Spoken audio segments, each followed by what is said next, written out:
Boa noite pessoal.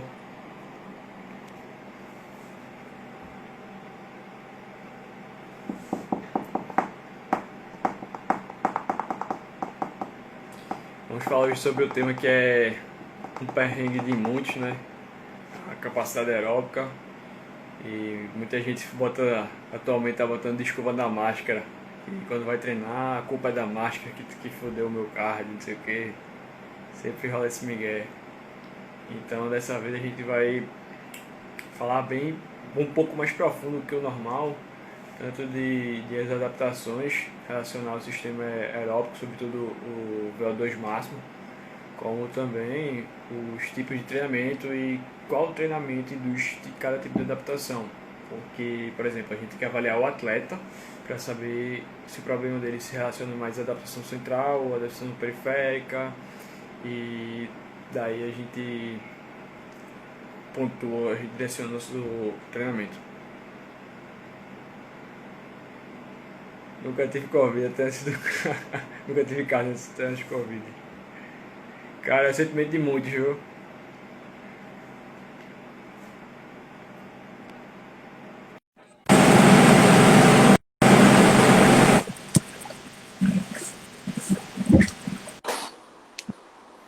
E aí? E Bora aí, mais boa uma? noite. Mais uma, né? Tá virando tradição já. É a missa, pô. É verdade, chupa fantástico. Cenário novo aí hoje? Não, pô, só mudei de lugar. Tinha Bolsonaro bater aqui. Ah, Playboy. E aí? Beleza, galera? Boa noite. Lembrando que já falou pro pessoal que a gente vai dividir em duas partes, nosso tema de hoje. Não, não, falei não. A gente vai dividir em duas partes. Irmãos gêmeos, tá de sacanagem, pô, sou muito mais bonito que o Pô, eu sou Gabriel. mais bonito, né? É. A gente vai dividir em duas partes o tema de hoje, porque primeiro a gente vai falar uma parte mais teórica, né? Sobre fundamentos e aí a segunda parte a gente vai falar sobre prescrição, sobre a parte de aplicações práticas, né? Como fazer essa teoria virar prática, beleza? Então, 2 domingos seguidos sobre o mesmo tema e como melhorar seu cardio. Eu sei que o Gabriel adora esse termo. Também não é o meu preferido, mas é o mais fácil de explicar, né? É o mais comum de explicar. Didático, né? É o mais didático. É o que os alunos chegam pra gente e perguntam, né? O que fala, assim, daqui que eu explico pro cara sobre adaptações cardiovasculares e tal, eu prefiro, vamos, tem isso, isso, isso, vamos melhorar seu cardio. Mas quando a gente lida com treinadores, aí a gente tenta entrar um pouquinho mais a fundo no assunto. É isso que a gente vai fazer hoje. Beleza? Bora nessa, falar de cardio. Cara, é incrível, é incrível. Olha, eu trabalho com CrossFit há 5 anos, eu acho. Dentro de sala, né, de treino propriamente dita. E eu poderia dizer que 90% das pessoas que, que eu tive contato, né, em algum momento chegou e reclamou, cara, eu não tenho cardio, eu não tenho, eu acho que eu só tenho pulmão, ou não sei, comigo é diferente, alguma coisa acontece que eu sinto, eu quero ir, eu quero continuar no odd, eu sinto que eu tento ir, mas alguma coisa me trava, falta ar, ou eu tenho força, eu consigo fazer muito bem os movimentos, mas eu não tenho gás, né? Na época da luta, o pessoal falava muito em gás, gás. E aí, quando veio o CrossFit, veio o cardio, né? Assim, eu acho que as pessoas estão usando duas palavras diferentes para se referir à mesma coisa, que talvez seja capacidade aeróbica, né? As pessoas estão se referindo à sua capacidade de sustentar esforço durante um tempo prolongado com a intensidade, um nível de intensidade ali mínimo para ter um performance no esporte, a endurance muscular para conseguir manter isso, captar, transportar e utilizar oxigênio por muito tempo. Então, ou gás ou cardio, as pessoas se referem a isso, né? Não tem a capacidade de manter o esforço Uhum. durante muito tempo. Ou não tem a capacidade de manter um esforço, um nível de intensidade mínimo por muito tempo, porque nível de intensidade baixo, você até consegue manter. O problema é você conseguir tentar acompanhar, sei lá, o Pedro Martins, ou tentar acompanhar o Fábio De Keyck, ou tentar acompanhar a Anitta, né? E aí você vai ter que imprimir uma intensidade alta e não consegue sustentar. Então, Exatamente. feita essa introdução, bora lá, deixa a tua introdução, Gabriel, para a gente começar os trabalhos. Então tá. Porque eu não gosto dessa palavra cardio, né? O Bruno sabe muito bem que, pô, odeio a palavra cardio, mas para chamar atenção a gente sempre fala isso. Que é uma linguagem mais popular, que é o que o cara que não entende de fisiologia, ele vai lá e pergunta, ó, quero melhorar meu cardio, como o Bruno falou. Mas cardio, ele se refere às adaptações cardiovasculares, sobretudo. E quando a gente está falando de adaptações cardiovasculares, a gente está falando do sistema hemodinâmico do corpo geral. E a gente se relaciona isso com a capacidade aeróbica, com o volume máximo de oxigênio. E o volume de máximo de oxigênio é nosso padrão ouro para medir nosso cardio, digamos assim. Daí, a gente tem dois tipos de adaptações. Adaptações que a gente diz central e adaptações do tipo periférica.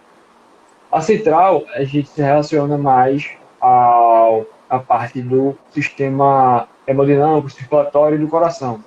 Então, quando a gente fala, pô, como é que eu faço para ter um coração forte de atleta? Então, você tem que ter uma adaptação central muito eficaz, porque existe até um nome que a gente fala, né, que é coração de atleta. O coração de atleta é que ele tem um ventrículo esquerdo crescido, porque ele consegue ejetar mais sangue, maior volume e com mais força. Então, como faço para ter coração? É treinar cardio, assim, principalmente em baixa intensidade. A gente fala isso depois. E também tem as adaptações periféricas, que acontece mais em nível muscular. E quem faz isso realmente é o processo de angiogênese, que é a formação de novos vasos, que é tudo que a gente consegue extrair de oxigênio. A gente tem que tirar esse oxigênio que está dentro do sangue e ir para a musculatura, para a célula, para a gente fazer nosso sistema aeróbico, né, nossa via aeróbica. E daí, quem realmente funciona isso é a nossa mitocôndria. Aquele negócio que a gente aprendeu lá no colégio, que ele é a raiz, digamos assim, dos fundamentos da adaptação periférica. Então, a gente tem que fazer biogênese mitocondrial, que é aumentar o número de mitocôndrias, ou seja, ter mais aquelas moléculas de respiração, aquelas células de respiração, microcélulas de respiração, e também tem que ter mais enzimas dentro dela, para a gente respirar melhor, para a gente ter mais potência. Perfeito, show de bola. Então, galera, resumindo, como é que melhora cardio? A gente tem que pensar em dois mecanismos, adaptações centrais e adaptações periféricas, né? E aí existem meios de promover uma adaptação central mais eficiente e meios de promover a adaptação periférica mais eficiente. Mas quando você pensa em desenvolver seu sistema cardiovascular, você está pensando nessas duas maneiras, né? Central e periférica. Central, ter um coração mais forte, ter um bombeamento de sangue mais eficiente. Eu consigo bombear um volume de sangue a cada batida, um volume maior, né? O ventrículo está mais hipertrofiado, está mais forte, está mais potente em ejetar sangue. Então, é a adaptação a nível de débito cardíaco, né? Cada batida, pum, é mais sangue que joga para o teu corpo. Então, ele não precisa bater mais tão rápido, porque a batida agora é mais forte. Então, é por isso que corredores, maratonistas, né, ciclistas, pessoal que tem um sistema cardiovascular muito bem desenvolvido, tende a ter uma frequência cardíaca de repouso menor, porque o coração é mais eficiente em bombear sangue do que o meu ou do Gabriel, que precisa bombear o mesmo volume de sangue, mas para isso ele tem que bater mais rápido, porque ele não é tão forte assim. E a adaptação periférica a nível mitocondrial, né? A nível de utilização do oxigênio de forma mais eficiente possível. Beleza? Só já respondendo algumas perguntas aqui, Gabriel, se a live vai ficar salva. Galera, para quem está acompanhando a gente pela primeira vez, todas as lives dos domingos, tanto a live, o vídeo, quanto o resumo da live, a gente distribui, a gente entrega para quem está na nossa lista. A lista está no teu Instagram, Gabriel? Tá na tua bio? Vai entrar agora, vai acabar a live. Quando acabar a live, vai ter um link na bio da MED. O Gabriel bota lá o link, você se cadastra e você recebe lá pela terça ou quarta-feira a live, o vídeo e o resumo em PDF. Então, além do vídeo, tem um resumo. Basta entrar na nossa lista. Tá? E quem quiser um aprofundamento maior dessa discussão, entra no grupo Telegram, ou no grupo Treinador de Elite, ou no grupo da Med Performance, ou nos dois. Nesses dois grupos tem as discussões, né, do que aconteceu na semana. Beleza? Um último aviso aqui, galera. Ó, clica aqui nesse aviãozinho, ó, envia para os amigos. A gente falou que se der 50 pessoas na live hoje, em algum momento, se der 50 pessoas, tem um bônus para vocês que está acumulado desde a live passada. E esse bônus é as relações entre os movimentos, né, de força. A gente falou sobre isso na live passada. Os trabalhos do Charles Pollock, do Christian Thibaudeau, eles criaram, né, eles não criaram, mas eles, ao longo da vivência prática deles, observaram que alguns movimentos tinham uma correlação de porcentagem com outros. Então, a gente tem essa lista, né, essa correlação, e a gente vai entregar para vocês também, além do resumo e além do vídeo da live, esse presente, mas só se bater 50 pessoas, beleza? Mais alguma dúvida? Não. Tá aqui. No caso da melhora periférica, está ligado ao trabalho de melhora da resistência muscular localizada, a gente vai já falar sobre isso. Periférico está mais relacionado aos treinos intervalados, a gente também vai falar sobre isso. A tortuosidade vascular é uma adaptação dita como central periférica. Acredito que ele está falando de tortuosidade, aumento da luz, aumento do diâmetro capilar, talvez. A gente vai falar, entrem no grupo, galera, não vão se arrepender. Beleza. Vamos começar por aí, Gabriel, por essa dúvida sobre a tortuosidade vascular. Pode ser considerada uma adaptação periférica ou uma adaptação central? Cara, então, eu quero saber o significado de tortuosidade que ele está falando. Mas se for do processo de ela está relacionada à diferença atriovenosa, que é aquela de periférica, que é a capacidade de extrair o oxigênio do sangue. Então, ela é periférica. Então, quanto melhor a nossa capacidade de extrair o oxigênio do sangue, melhor a nossa adaptação periférica, ela é mais eficiente. E a adaptação periférica está relacionada, como falei, à quantidade de mitocôndria, à respiração da mitocôndria, a quantidade de vasos sanguíneos, que pode ser isso, né, que a gente chama de angiogênese. E quando o atleta de endurance, ele tem maior densidade de vasos do que a gente. Então, o transporte de oxigênio dele é muito mais eficiente também por causa disso, porque tem um processo de capilarização muito maior que o nosso. Então, perfeito. Isso é as nossas adaptações periféricas. Show de bola, show de bola. Bola, por que a galera sofre tanto? Por que eu considero que essa é a adaptação chave, né, dentro do CrossFit? Não a única, mas no meu ver é o chave. E por que as pessoas ainda sofrem bastante em relação a isso? CrossFit é um esporte de endurance. Tá? É você resistir por mais tempo, é você resistir a uma intensidade mais alta do que o seu adversário. Então, você precisa ou fazer mais repetições num tempo determinado, então você precisa imprimir um ritmo mais intenso, ou você precisa terminar primeiro.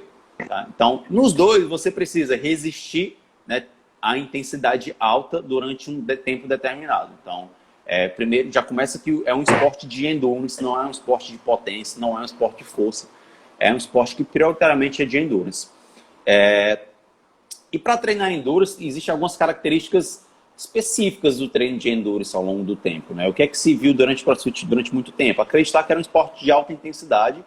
E se é um esporte de alta intensidade, eu preciso treinar em alta intensidade todos os dias. Assim funcionava a lógica do treinamento por trás do CrossFit. E as pessoas ainda sofrem muito com isso, né? Com a capacidade de se movimentar. A maior prova viva disso é o Open. Os WODs do Open são puramente simples, são WODs com carga leve, mas são WODs longos, que ali beiram uns 20 minutos, 15.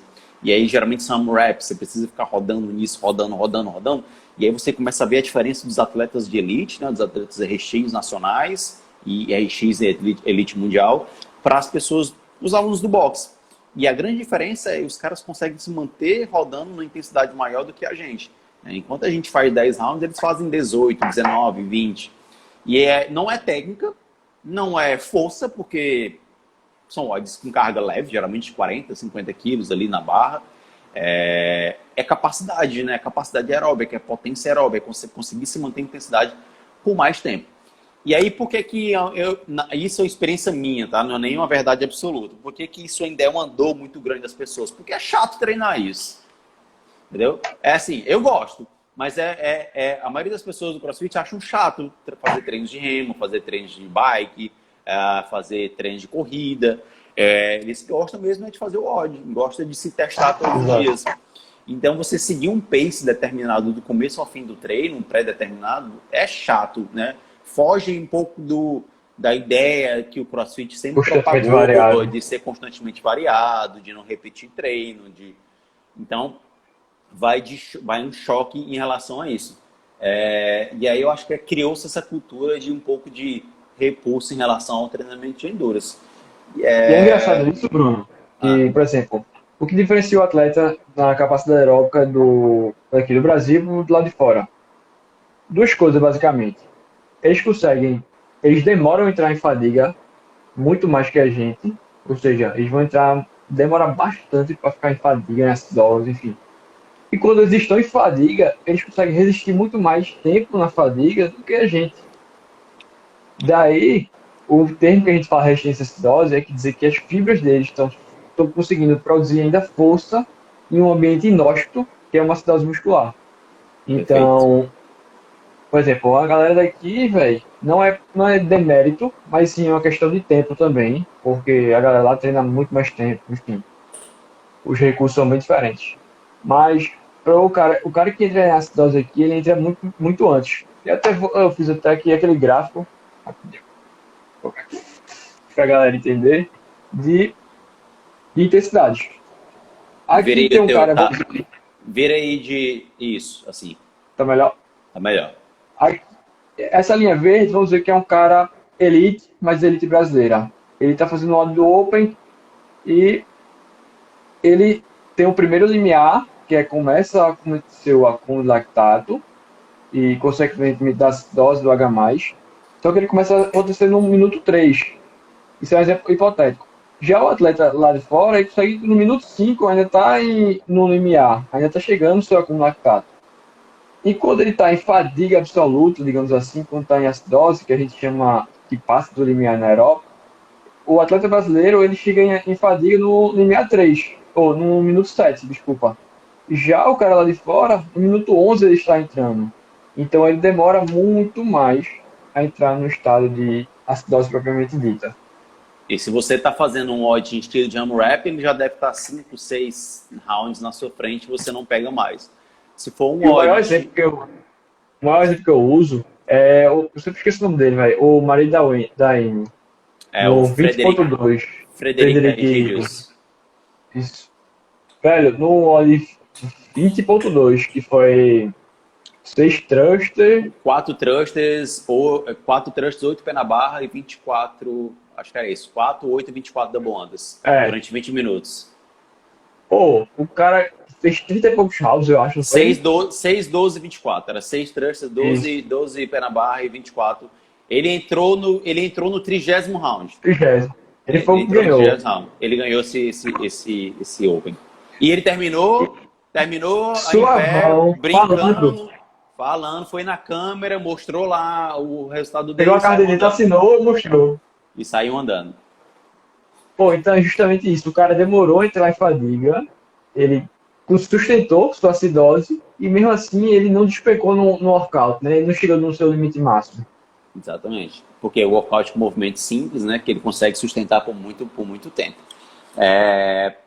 Vamos falar sobre, já que a gente está falando sobre as adaptações do sistema cardiovascular em relação ao treinamento de endurance, vamos começar falando, a gente pode dividir hoje entre VO2 e os limiares, né, tá bom? Vamos começar falando sobre VO2. Tu gravou um vídeo, né? Sobre conceitos de VO2, tentando deixar uma linguagem mais acessível, mais popular. Fala pra gente aí, Gabriel, relembra um pouquinho do teu vídeo sobre VO2, conceito, o que é, por que ainda tem tanta confusão de entender o que é o VO2 e aí a importância disso para o treinamento de endurance. Será que o cara que tem VO2 mais alto, ele realmente tem um potencial no treinamento de endurance do que quem tem um VO2 mais baixo? O VO2 se baseia em 3 retóricas que a gente usa bastante. A capacidade de utilizar, de captar transportar e utilizar o oxigênio. Então, quando a gente utiliza o oxigênio, sempre lembra do metabolismo aeróbico, que é o que de fato utiliza o oxigênio. Então, o VO2 mede a capacidade do sistema aeróbico, né? Então, o primeiro ponto, a capacidade de captar. Então, a gente está relacionado ao sistema pulmonar. Então, a eficiência da respiração está relacionada ao VO2. A gente vai para transporte, que é o sistema hemodinâmico, que eu falei. O coração vai bombear, então o cara tem que ter um coração forte para bombear esse sangue que está cheio de oxigênio, que entrou pelos pulmões, fez a hematose lá. E nesse sangue de oxigênio ele precisa chegar até a célula.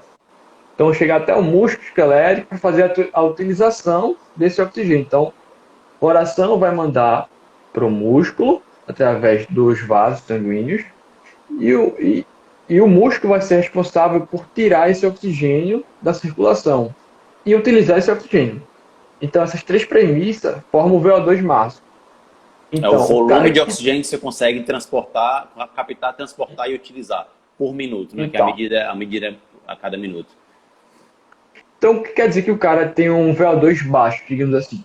Ele tem um problema nesses três. Ou ele não consegue captar direito, ou ele não transporta direito, ou ele não utiliza direito. Já o cara que tem uma eficiência de VO2 máximo, ele consegue esses três de forma brilhante. Então, a gente tem que diagnosticar qual o problema do atleta, por exemplo, em qual pilar desses três está. Porque aí a gente pode direcionar, porque o cara pode ter, por exemplo, uma asma. O problema dele, do cardio dele, pode ser uma asma. O problema dele pode ser uma resistência à acidose. Ele não consegue fazer muitas repetições, não gosta de remar muito, porque a musculatura dele não está propensa a aceitar esse tipo de fadiga, né? Show de bola. E é importante lembrar, galera, que a nível de prescrição, endurance muscular e capacidade aeróbica, eles caminham de mão dadas juntos, assim. Teve uma pergunta na minha caixa semana sobre a relação entre capacidade aeróbica e endurance muscular. É difícil você imaginar uma pessoa que tem uma boa capacidade aeróbica e não tenha uma resistência muscular que acompanhe isso. Por exemplo, um corredor ele precisa ter resistência de membros inferiores, um remador precisa ter resistência muscular.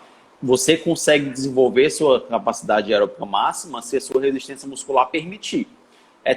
Quer um exemplo disso? Airbike.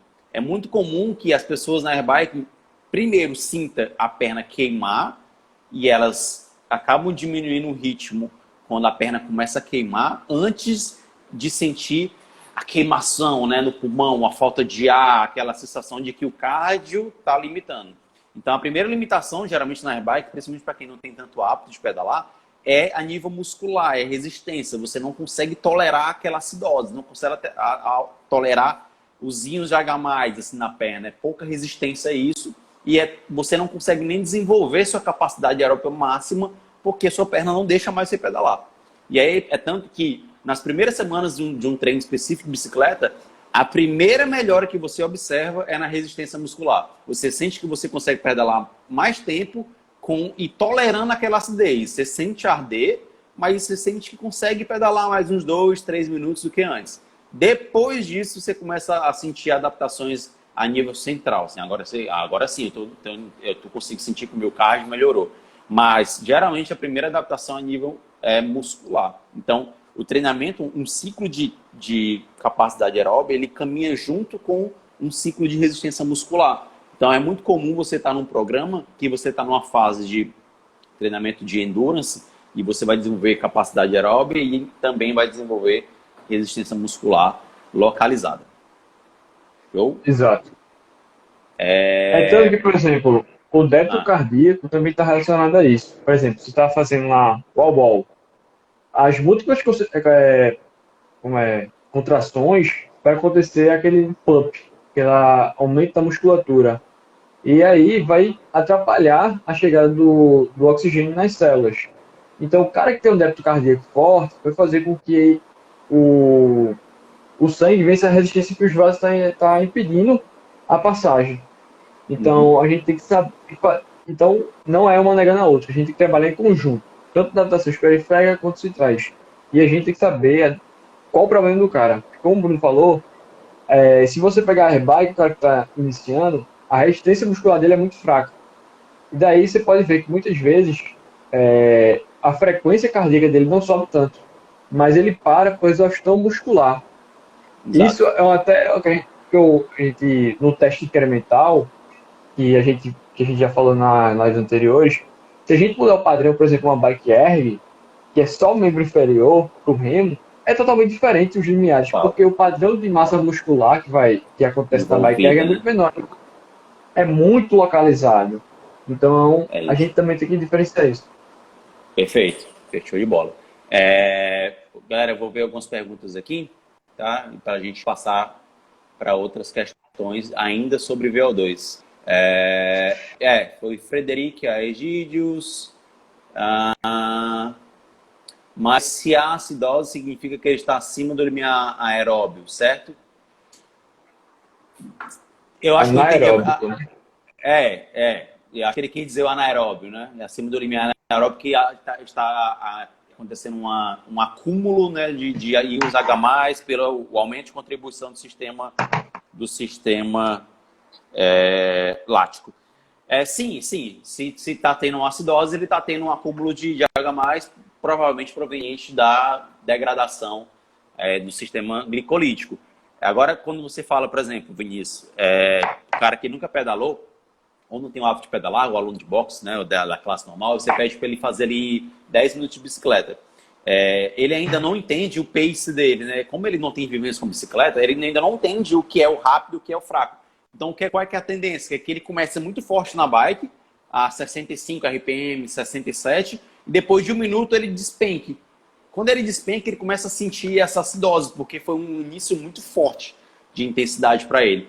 Se for um cara que já tem a noção do implemento e já utilize com mais frequência, ele sabe que o pace, se ele quer se manter por um pace de 20 minutos, ele vai fazer um pace bem mais baixo. Então ele não vai ter tanto problema em relação à endurance muscular local. Mas o que acontece com os iniciantes geralmente é que eles começam num pace muito forte, entra num estado de acidose muito rápido, sente queimar e só a partir daí ele cai. Ele entende que aquele ritmo está muito forte para ele. Então, a tua pergunta fez sentido, porque realmente os iniciantes eles começam com um ritmo muito forte. Exato.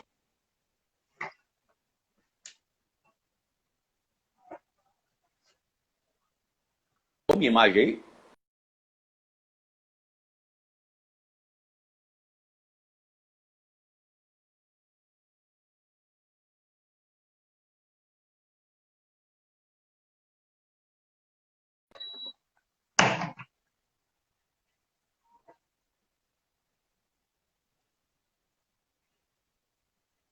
Alô?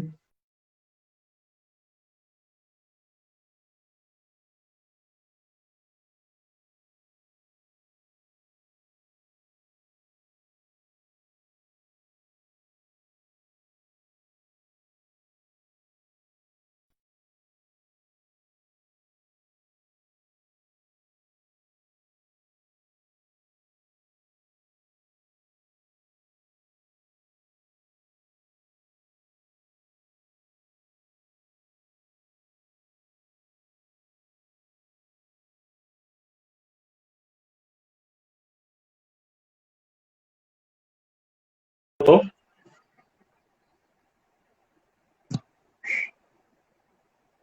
Não tô sendo áudio, velho.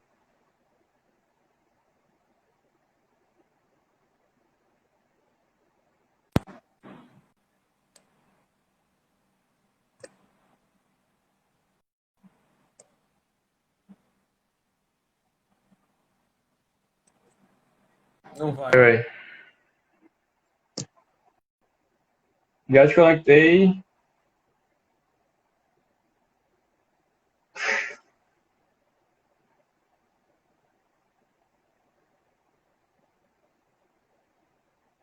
Pô, só não tô ouvindo o Bruno.